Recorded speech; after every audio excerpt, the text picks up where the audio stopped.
Okay, so this is me just doing a 1-2 testing to see how everything's gonna look, because I have a tendency to look at myself. I love how I look. Forgive my bros, they're like all over the place. I need to get a bro gel here and get into it, but that's my baby on the corner, like that pink bundle over there. And so, like, yeah, I don't have time for that. Anywho, yeah, I'm gonna cut this and then redo it again and make sure I'm looking at the camera and not myself, because that looks weird when I do that.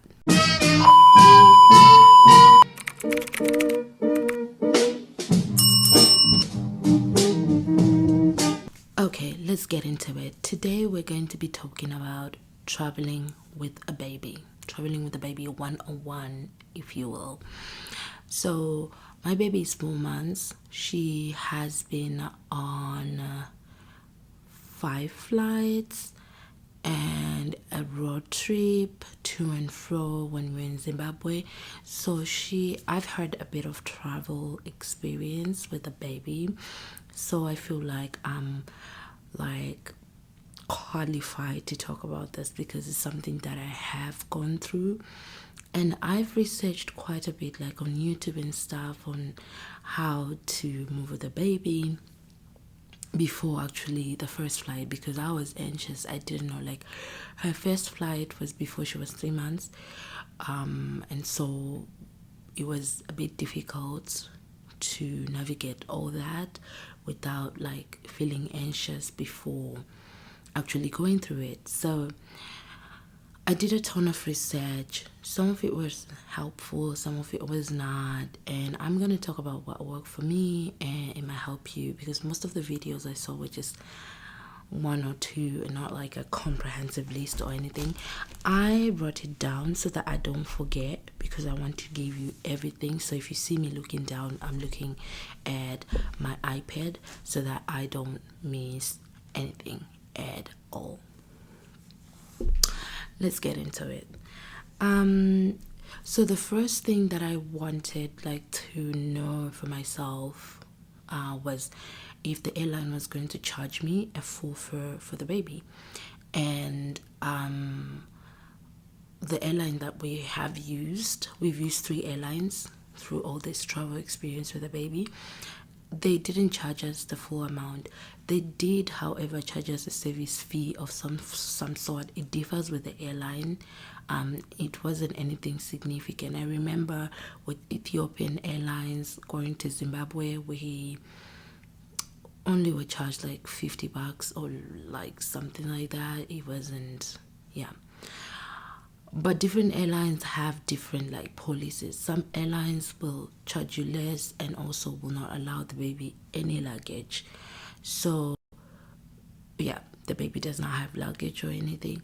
And then some airlines will charge a little bit more. They'll like allow one luggage or one personal item for the baby. And yeah, for some airlines you will have to pay for the baby's luggage. So I would say just go into it in while looking at what your airline is offering. I remember with Lufthansa, we weren't sure if we were, no, I thought that they were not going to offer any baby luggage because it wasn't mentioned. But when I finally called to confirm something, then they told me that, I wanted to add extra luggage. Then they told me, you have this many luggages. I was like, where's the extra one coming from? And then they said the baby has one luggage. So it is worth it to check what your airline is offering before going ahead and booking the extra luggage, because your baby might be a lifesaver in that regard. So yeah, that's the first one. The second point is preparation. So I know when we're going out, like even if we're going out to the mall or going out to visit friends, we always move like with many things. We used to be late before. I used to joke like this, like before. I'm not a very punctual person. Yeah, it's not something I'm proud of. But after the baby, it has gotten worse because you have to get yourself ready. Then you have to get the baby ready. And after the baby is ready, the baby wants to feed. And finally, after the baby is fed, you have to like pack their bottles, pack their backpack, and then finally get to leaving. But by that time, the baby needs a diaper change and you have to start all over again. And so traveling with a baby is just crazy, even when you're just within the city. Now, when you're traveling with a baby, it may be a road trip, it may be flying, it's the same thing. You want to have everything prepared. I would say you have to write a list, otherwise you will forget. The first time we traveled, I forgot her changing pad. So we got a changing mat, so it would help us like with diaper changes since we were not going with the changing station. But because I'd not written down the things that I was going to carry, I forgot the changing pad at home and had to buy another one, blah, blah, blah, blah, blah. Like enough, we were in a place where you could buy. If, let's say, we'd gone to a place where we wouldn't be able to buy a changing pad, then it would have been a mess. Literally a mess. So preparation is key as you are planning your journey. I think it is really helpful to just write down whatever it is that you are going to carry, so that when time comes you just tick everything off just like that. Oh my gosh, my eyebrows are wild. I need to stop looking at myself. I need to look into the camera so that you can see that I'm talking to you. Yeah, so that's that. And also with preparation, just know that you're allowed to carry your bottles, your formula and stuff in the carry bag for the baby or for yourself, so you don't have to worry. Even the liquid form of the formula is allowed during TSA, and you just need to remove it from the bag the same way you remove your laptop and stuff. Just remove the water bottle or the formula bottle so that it can be checked without it being in the bottle. They'll do extra checks, of course, but everybody is so like, there's something that comes with a baby, which like makes me come to my third point. So when you're traveling with a baby, expect kindness. Do you know what? Like everybody, especially like when it comes to check-in, you get priority check-in. That has been my experience actually. I got priority check-in when I'm checking with the baby. So instead of going with everybody else, we were checked in through the business class. We get priority like before, when during the security check, everybody's like so kind, like, okay, remove, you know how TSA checks are like, remove your laptop, remove the belt, blah blah blah blah. It's always like you're scared. I'm always scared through those because like it's like on the go. But when you have a baby, everybody's so kind. They speak in low voices like, yeah, just remove it, blah blah blah. May we check the bag and just blah blah blah blah. Okay, this is cool, this is for the baby. No, they'll yeah, so they will be so kind, and I love that. For me, you go through priority access. You don't have to wait lines. If I'd known this heck earlier, I'd have had a baby earlier, honestly. My third point is don't check in the stroller or your travel system. Do not do that, girl. Instead, just ensure that you go through with it and then give it at the door. They'll put a tag on it. It will be like your personal item, and then give it at the door. Do not let anybody tell you to leave it down, because when you leave it there without like ensuring it has gone through the door, they will put it down like in the luggage section and then they will lose it. Ethiopian Airlines, I'm looking at you. Do you know, like, we checked our luggage in Addis Ababa so that and we went with our stroller to the plane, but the moment that we got to the plane, someone said, just leave it down here, we're going to put it up for you. We had so many luggages, we were holding a baby, we thought, okay, this is good, let's just leave it. By the time we got to Frankfurt, we couldn't find our stroller. We didn't, and I had to walk, and inside the stroller I had done the blunder of leaving my mini carrier in there, so we had to walk the whole airport with me holding the baby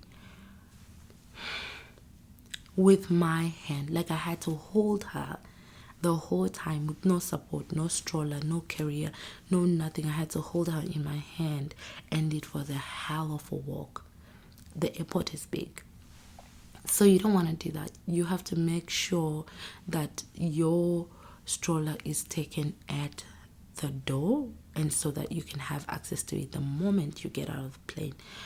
They told us that they are going to they've checked it right through, and then next thing you know, we have to get it when we reach our final destination, which we never did. There was a whole lot of confusion because we changed the planes and stuff, which reminds me, I need to follow up with them so that they can compensate me or something. But this is something I'm telling you, do not do it. Bring your travel system in. If you can, when your baby gets a little older, you can just bring in the car seat as well, which will be like their little seat in case there's no one sitting next to you, or there's some extra seats. You can always have them in their own seat so they can sleep if you, so that's my, I think that was the 4th point. The 5th point is always try to change the diaper just before you board, because after you board, sometimes the toilets are not open in the plane until they finish, like, everybody's in the plane and stuff. And also at that time, you're just trying to get comfortable in your seat and stuff like that, and there's no toilet access until you're high up, so up in the air that you cannot, so when you're ascending, there's no toilet access. And then finally, when you're in the air, everybody and their mother is trying to go to the toilet, so you don't want to be with a baby who is uncomfortable in a doo-doo diaper during all that mess. So you want to change your diaper just before you board, and also you want to do the same just before you land, because as well, when you're descending, you don't have access to the bathroom, and when you arrive, sometimes they already lock the bathroom and you will have to do it when you're inside the airport. And usually sometimes the toilets are after a few gates, they're not just right there outside the plane or whatever. So you want to do that. And baby rooms are a game changer because you don't have to wait in line with everybody else. Your baby, priority access. Again, if I knew this earlier, I'd have baby earlier. So, and my 6th point is you need to do feeding of the baby during takeoff and also landing. This helps them, like, when you ever felt that, like, ringing in your ear when you're taking off and stuff? That is caused by the air pressure. So if you feed your baby, they might be distracted and not feel it that much. There was one time that I wasn't feeding her because she wasn't hungry, she was playing. Then I saw her touch her little ears. It was so like, oh my gosh, she was trying to understand what's going on, and next thing you know, she's screaming and stuff. So I think it's worth it to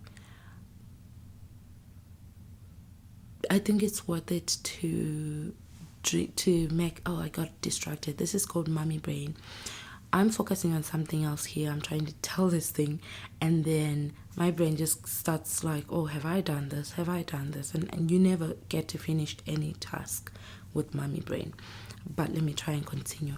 So yeah, you want to make sure you feed your little one before when landing and taking off, so that it eases that whole thing up. And if your baby is combo fed or bottle fed like me, just have your bottle ready, so that it will be, right there when you need it. You can just bottle feed them. You can get, which is point number 7, you can get noise cancelling headphones. You can do that. I didn't think it was necessary for me. Maybe on the next flight I might try it out. But I just found feeding her works pretty fine. My point number 8, absolutely book a bassinet seat for your little one. It's a game changer. It's a game changer. Like, she can just sleep, she or he can just sleep, and you can have a free time to yourself and enjoy the flight without having to hold the baby on you. Like, you don't have to. But I do understand that bassinet seat have a size. My baby is a tall one. My husband is tall, I'm tall, we have a tall baby. So I've actually noticed that her legs are coming closer to the edge, which means maybe the next time we take a flight, the bassinet might not fit. Which is why I also talked about the car stroller, in case to bring it inside in case there's a free seat. She might sit in her own seat in the stroller. Like I said, my husband is a very tall person and his brother is a tall person. In the other flight that I came with, like when we were going to Frankfurt, we were in the same flight with my sister-in-law, who also has these tall babies because our husbands are tall. So she booked a bassinet seat, but unfortunately the bassinet was a little shorter than our tall babies, and she had to spend the whole flight carrying the baby on her back because the bassinet couldn't fit, and it was really a tiring flight, a frustrating flight for her. And so it's worth noting how many centimeters the bassinet is, and measure up your baby just in case, to ensure that this person can actually fit into the bassinet. If you have a tall babies like us, it's gonna be difficult, girl. It's gonna be difficult. So let's see here. The next point is you should carry a mini carrier, or a baby carrier or baby wrap, which will absolutely save your life. So my sister-in-law had a baby carrier, so that helped. If I had my baby carrier when I was walking around through Frankfurt holding this baby, it wouldn't have been so much painful. So always carry it in your bag or something, just in case something happens to your stroller, or just in case you need that free time. Sometimes babies need contact. She's going to refuse that stroller. I'm telling you, she or he. I'm just saying she because I have a she. But sometimes babies can be really, really funny, hey? You bring your travel system, you bring everything, but then they'll decide, no, I want to be hugged, I want to be cuddled. It doesn't matter that you're in an airport, a high-pressure situation, you're trying to get things moving so you can, get on with it. They will refuse. They will absolutely refuse. They'll just say, nope. Next thing you know, your carrier is like a stroller, like it's called a stroller, but the one that is like the grocery stroller. So you put everything in their bag and stuff, and then you have to hold them. So Having your carrier will ensure that you have a bit of free hands so you can help with the luggage and stuff. Babies, hey. And number 10. This one is very personal to me. Okay. Most people are understanding. When they see a baby, they go, ooh, oh my gosh, she's so cute.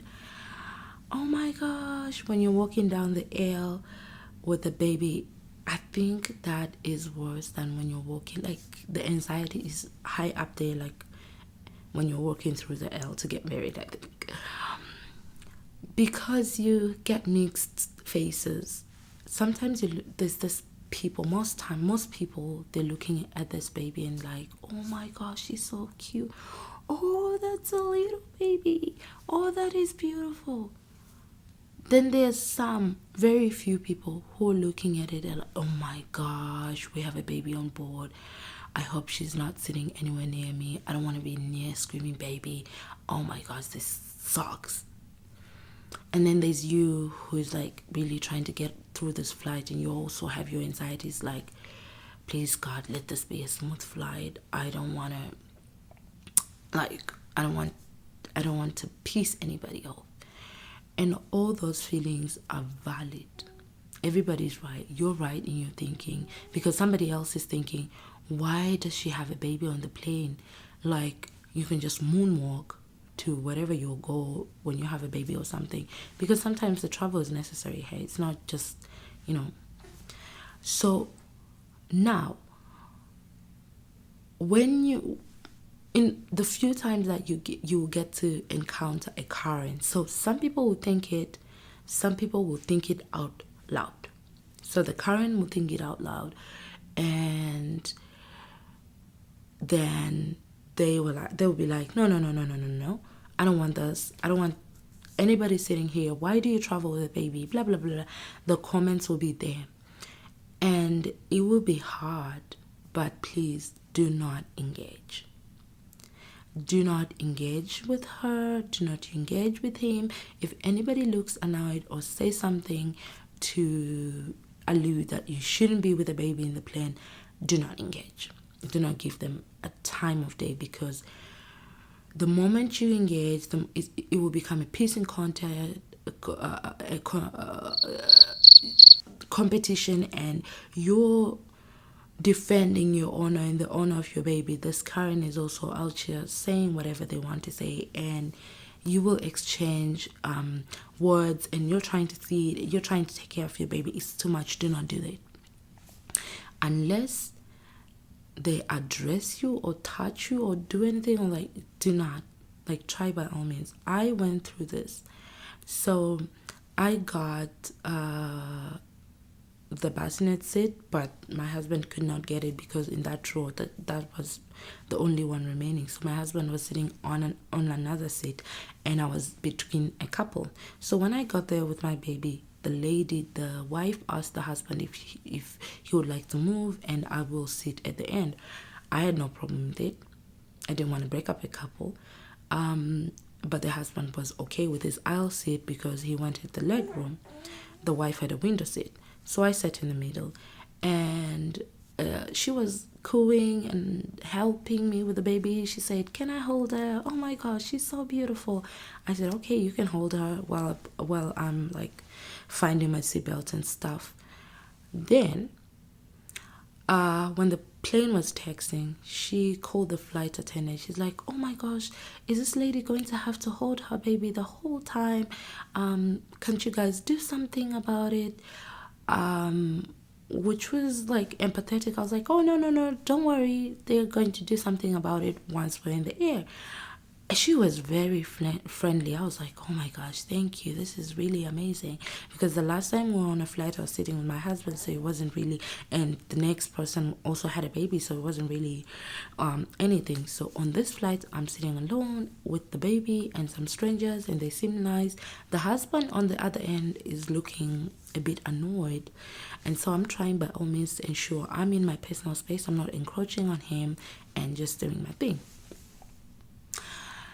Then the flight is in the air. The flight attendant comes and starts setting up the bassinet. Whoa.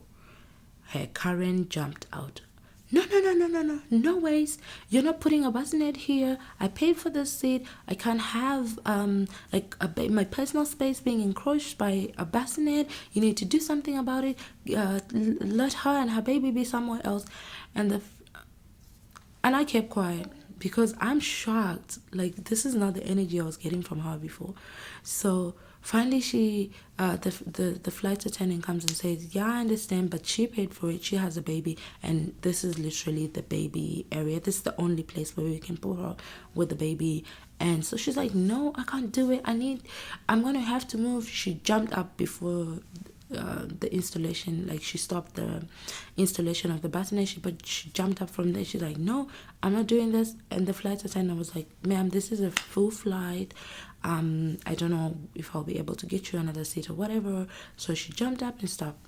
Anyway, in this whole thing, I'm just feeding my baby quietly, like, help me God, I have my Zen on. So the flight attendant puts the bassinet up and finishes with that, and so she realizes that the bassinet is not actually encroaching on her space, but for her to come back, she's like, okay. So her husband's like, look, she tells the husband, like, she's trying to get the husband to complain with her. The husband's like, I don't, like, the bassinet is not doing anything to me, and honestly it's not doing anything to you. You could just like sit down and stuff. But her pride won't let her sit down. So she stands there, she's like, "No, I need another seat." The husband's trying to convince her, like, "Look, the bassinet leaves leg room. It's like high up there." And so the flight attendants did their thing and stuff. And then finally they got her a seat. They told her, "We only have a seat in the middle row somewhere where, like, whatever." And because of her pride and because she had jumped up and like all dramatic, she couldn't get herself to come back. So she ended up going to the other place, and I got a free window seat. Me and her husband, we like, after she left, we kicked it off. We just started talking and stuff, and it was a pleasant flight for both of us. Honestly, before he looked like he was annoyed. I'm pretty sure it's because his wife was annoying. So yeah, those are the 10 points. And I have a bonus point for you. Travel with grandparents or family members, but grandparents are the best. They will do everything. They will be hands-on. They will give you time to recuperate. Like, they can just give you the baby back for feeding. They can play with the baby. They're grandparents. That's what they're for. Always try to travel with a grandparent or a family member if you're going somewhere, and sure you're going where the grandparent is, so that everything can be amazing. Anyway, I hope those tips of mine helps, and please like, comment, subscribe, and thank you for watching.